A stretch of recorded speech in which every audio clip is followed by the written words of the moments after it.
This LOS is define a forward rate agreement and describe its uses. Forward rate agreements. Forward contracts in which the underlying is an interest rate are called forward rate agreements or FRAs.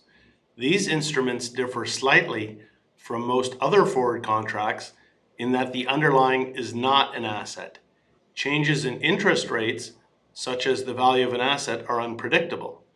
Moreover, virtually every company and organization is affected by the uncertainty of interest rates.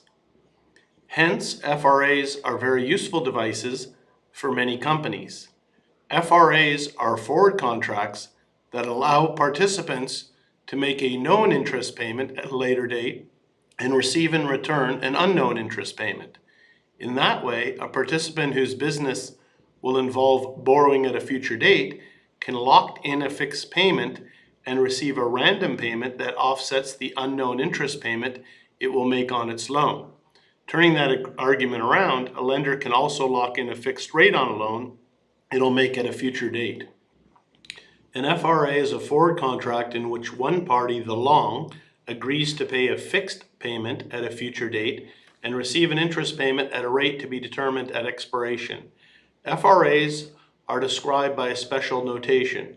For example, a 3x6 FRA expires in 3 months.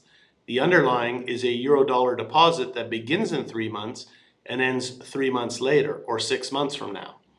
The payment of an FRA at expiration is based on the net difference between the underlying rate and the agreed upon rate, adjusted by the notional principal and the number of days in the instrument on which the underlying rate is based.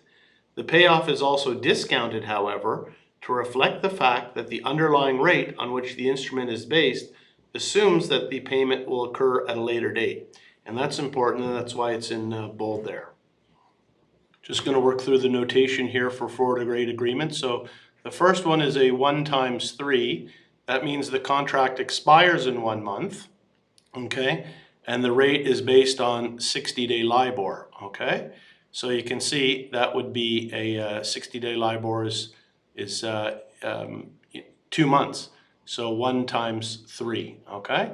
So the first number is when the contract expires, and the second number is the end of the underlying rate time, okay? So you can see that here, 1 times 4, you would add 90 days, so that would be another month. So it'd be the end of the 4th month. So I think you get that. So 1 times 7, 3 times 6, 3 times 9, 6 times 12, 12 times 8. So the first number, we'll just look at the 6 times 12. It's going to expire in 6 months, and it's based on 6-month LIBOR, so 6 plus 6 equals 12, okay? So what I've written here is, where is this headed? CFA level 2, you need to do some calculations. This LOS, there's no need to calculate in level 1. However, as you know, I like to always show you where things are headed. And for those of you with more time and are more keen, I want to pass all 3 exams on first attempt, it's worth looking. This is the foundation, obviously, for something. Where is it headed? It's headed for level 2, where you do more application, okay? So just here, how you calculate the payoff between the long and the short. You take the notional principal and you multiply it by, in the numerator, underlying rate at expiration minus the forward contract rate times days in the underlying divided by 360 divided by 1 plus the underlying rate at expiration times days in underlying divided by 360. So that's a formula that you need to memorize for CFA level 2. Nice to have right now, not a need to have. Okay, so we're continuing with the forward rate agreement. Down here I have the formula, and the next slide we will work through a numerical example, because as I said, although the LOS is define a forward rate agreement and describe its uses, and we're not having to do the calculation, if you understand the formula and you understand the basic calculation, then any theoretical question, in my opinion, becomes a lot easier. So what are we doing with a forward rate agreement? We're exchanging a fixed rate for a floating rate payment, okay? And so we need a notional amount. That could be $1 million, €1 million, £1 million, $10 million, 10 million euros.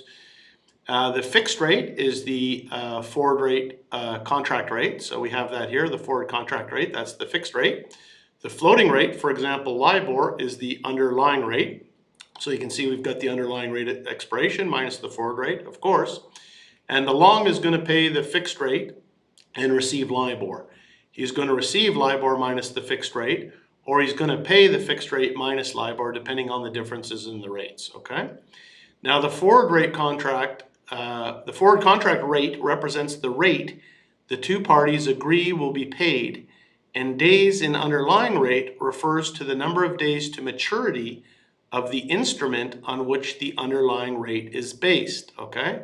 And that's why I said it's helpful to have the formula to see the underlying rate, days in the underlying rate, what that's referring to. It refers to the number of days to maturity of the instrument on which the underlying rate is based, okay? So one somewhat confusing feature of FRAs is the fact that they mature in a certain number of days and are based on a rate that applies to an instrument maturing in a certain number of days measured from the maturity of the FRA. Thus, there are two day figures associated with each contract. So we're just going to work through an example here with regards to an FRA.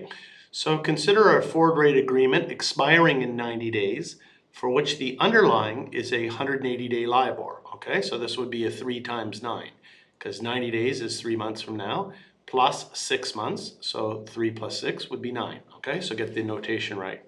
Suppose the dealer quotes this instrument at a rate of 5.5%. Suppose the end user goes long and the dealer goes short.